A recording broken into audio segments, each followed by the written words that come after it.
Hello guys, welcome to our channel. इस video lecture के अंदर हम देखेंगे बबल शॉर्ट, उसका एल्गोरिथम और उसका प्रोग्राम, दोनों चीज़ें देखेंगे क्योंकि आपके एग्जाम में एल्गोरिथम भी आ सकता है और प्रोग्राम भी आ सकते हैं। अगर आपको सिलेबस नहीं पता है तो हमारे चैनल पर अवेलेबल है, ब्लूप्रिंट भी अवेलेबल है। तो जो आपको ज़्यादा इंपॉर्टेंट लग रहा है उसे पहले कवर करें, और जो आपको मुझसे पूछना है आप मुझे कमेंट सेक्शन में कुछ भी पूछ सकते हैं। जितना जल्दी हो सके उतना जल्दी पूछना, क्योंकि अगर 7-8 बज गए उसके बाद में पूछ रहे हो तो कोई फ़ायदा नहीं है। जितना हो सके पहले पूछने की कोशिश करूँ। एल्गोरिथम देखते हैं बबल शॉर्ट की। आपको किस टाइप से बोर्ड के अंदर लिख के आना है वो भी आपको एज इट इज़ दिखाया जा रहा है। अगर मैं इसे बोल देती कि ऐसे कर लेना ये तो हो जाएगा, तो हो सकता है कि आप सुन तो लेते, मेरे व्यू बढ़ते, मेरा वॉच टाइम बढ़ता, मेरा सब कुछ फ़ायदा होता, लेकिन आपका फ़ायदा उसमें नहीं होता और मैं ऐसा नहीं चाहती। आपका भी फ़ायदा होना चाहिए और पूरा पूरा फ़ायदा होना चाहिए। तो उसके लिए बबल शॉर्ट लेके आए हैं, जो आपको बोर्ड में लिखना है एज इट इज़ उसी टाइप से। बबल शॉर्ट और ARN, यहाँ पे और कोई भी आप एलिमेंट यूज़ कर रहे हैं, जैसे इसके अंदर हम आई भी यूज़ कर रहे हैं तो हम यहाँ पे आई भी ऐसे लिख सकते हैं। जो जो एलिमेंट हम इसमें यूज़ करने वाले हैं वो हम यहाँ पे ऊपर लिख देंगे ब्रैकेट के अंदर। Then step 1, repeat step 2 to 3 for i is equal to 0 to n। यहाँ पे n है एरे की साइज और i है जो वेरिएबल हम ले रहे हैं जिसकी वैल्यू 0 से n तक वेरी करती रहेगी। स्टेप 2 है रिपीट स्टेप 3। अगर ये चीज़ें फॉलो हो जाएं तो हमें स्टेप 3 को रिपीट करना है। किसके लिए? एक और वेरिएबल लिया j जिसकी वैल्यू 0 से n-1 तक है, n-1 -i तक है। तो फिर हम ये स्टेप 3 को रिपीट करेंगे। स्टेप 3 में क्या है? स्वैपिंग कर रहे हैं बेसिकली हम, यानी कि एक दूसरे को चेंज कर रहे हैं। a के अंदर जो वैल्यू थी वो b को चली जाए, b के अंदर जो वैल्यू थी a को चली जाए। यही होती है स्वैपिंग और वही हमने यहाँ पे किया है। हम इस बबल शॉर्ट के अंदर असेंडिंग ऑर्डर के अंदर अरेंज कर रहे हैं। अगर यदि पहले वाला, यानी कि मान लीजिए हमारी जो एरे थी वो थी 9, 10, 12, ये एरे थी, तो हम देखेंगे कि हमारा जो पहले वाला है वो दूसरे वाले से अगर बड़ा होगा तो फिर स्वैप कर देंगे और ये कैसे हो जाएगा? ऐसे हो जाएगा। स्वैपिंग कैसे करेंगे? एक टेम्प नाम का वेरिएबल ले लेंगे जिसके अंदर पहले तो ARJ की वैल्यू डाल देंगे। अब ARJ खाली है, उसके अंदर ARJ प्लस वैल्यू डाल देंगे। अब ये खाली हो गया तो अब इसमें टेम्प की जो वैल्यू हमने इसमें से उठाई थी वो डाल देंगे। तो इनकी वैल्यू एक्सचेंज हो जाएंगी, A की वैल्यू B में चली जाएगी, B की वैल्यू A में चली जाएगी। स्टेप 4 है एग्जिट, बस बाहर निकल जाएंगे। यही थी इसके एल्गोरिथम। अब इसी को हमें प्रोग्राम के अंदर कन्वर्ट करना है। सबसे पहले 2 हेडर फाइल बनाएंगे, उसके बाद में member function bubble short. Bubble short member function के अंदर आपको लिखना है इंट।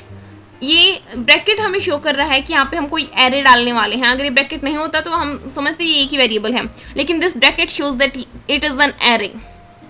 और फिर एक और वेरिएबल लेंगे इंट। ये हमने बनाया बबल शॉर्ट का मेंबर फंक्शन, जिसे हमने यहाँ पे डिक्लेयर करके छोड़ा है, सेमीकोलन लगा दिया। डिफाइन नहीं कर रहे हैं यहाँ पे, बाद में डिफाइन करेंगे। उसके बाद में मेन फंक्शन बना रहे हैं। मेन फंक्शन बना के क्या करेंगे? कुछ डाटा मेंबर्स ले लेंगे i, n, AR 21। फिर एरे जो हमने लिया है उसके मैक्सिमम साइज डाल देंगे n। अब AR के अंदर वैल्यू को पहले इनपुट कराएंगे। इनपुट कराने के लिए क्या है? फॉर लूप लगाएंगे i is equal to 0, i less than n, i plus plus. फिर इनपुट करा देंगे cin ARi। अब इसको बबल शॉर्ट का जो हमने फंक्शन बना के छोड़ा था उसको यहाँ पे कॉल कर रहे हैं। बबल शॉर्ट ARN, इसको यहाँ पे कॉल कर रहे हैं। और उसके बाद में हमने फिर से लूप लगाया सी आउट करवाने के लिए, डिस्प्ले करवाने के लिए। फॉर लूप लगा के अब इस एरे को हम डिस्प्ले करवा देंगे, क्योंकि देखो पहले हमने इनपुट किया, फिर इसको हमने कॉल कर लिया। इसका मतलब यहाँ पे हम शॉर्टिंग करेंगे। आगे इसको डिफाइन बाद में करेंगे, लेकिन यहाँ पे इसको शॉर्ट कर देंगे। उसके बाद में इसको हम सी आउट यानी डिस्प्ले करवा लेंगे।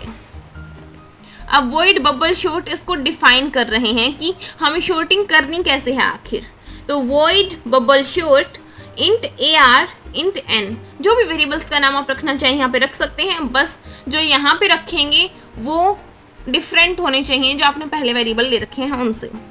फिर हमने लिए 3 data members i, j, temp। हमने अब लूप चलाना है, पहले i के लिए और फिर j के लिए। जब i के लिए फॉर लूप चलाएंगे तो वही i is equal to 0, i less than n, i plus plus. फिर जब j के लिए ये लूप चलाएंगे तो j is equal to 0, j less than n-1 -i। यही लॉजिक हमने एल्गोरिथम में भी लगाया था। कैसे है ये लॉजिक? कि हम ये लॉजिक इसलिए लगा रहे हैं ताकि हमें शॉर्टेड एरे को बार बार में ना चलाना पड़े, उसमें टाइम कंज्यूम होता है। तो उससे बचने के लिए हमने ये लॉजिक यहाँ पे लगाया है कि जब j की वैल्यू कम होगी n-1 माइनस i से तभी ये चले। जैसे कि अगर यदि मान लीजिए हमारी n की वैल्यू है वो 5 है, हमने 5 साइज ले रखा है एरे का, तो 5 माइनस 1 4 माइनस i मान लीजिए हमारा 2 है, तो 4 माइनस 2, j की वैल्यू जब तक 2 होगी जब तक ये चलेगा, उसके बाद में हमें चलाने की ज़रूरत ही नहीं है क्योंकि वो हम पहले ही शॉर्ट कर चुके हैं। अगर ये दोनों कंडीशन फॉलो हो जाती हैं तो फिर हम स्वैपिंग करेंगे। स्वैपिंग कैसे करते हैं थोड़ी देर पहले सीखा था। इफ़ ARJ बड़ा होगा ARJ प्लस 1 से तो स्वैपिंग कर देंगे। अब ARJ के अंदर छोटी वाली वैल्यू आ जाएगी स्वैप करने के बाद में। यहाँ पे हमारा प्रोग्राम तो कंप्लीट हो गया है, लेकिन हम पास देखना चाहते हैं। पास का मतलब होता है कि जब हमारा एक बार ये कंपाइलर ने सारी चीज़ें कर ली तो क्या मिला, फिर दोबारा जब की तो क्या मिला, एंड में हमें शॉर्टेड एरे ही मिलेगी। लेकिन पास देखने के लिए हम जे को भी प्रिंट करवा लेते हैं। सो ये थी हमारी बबल शॉर्ट का प्रोग्राम। आपको और क्या चाहिए मुझे जल्दी से जल्दी बता देना। कहीं आप बैठे रहो और फिर बाद में 7-8 बजे के बाद मैसेज आए कि ये करवा दो दीदी, ये करवा दो, नहीं फिर नहीं हो पाएगा। पहले बता देती हूँ, तो जितना जल्दी हो सके उतना जल्दी कर लो। Thanks for watching.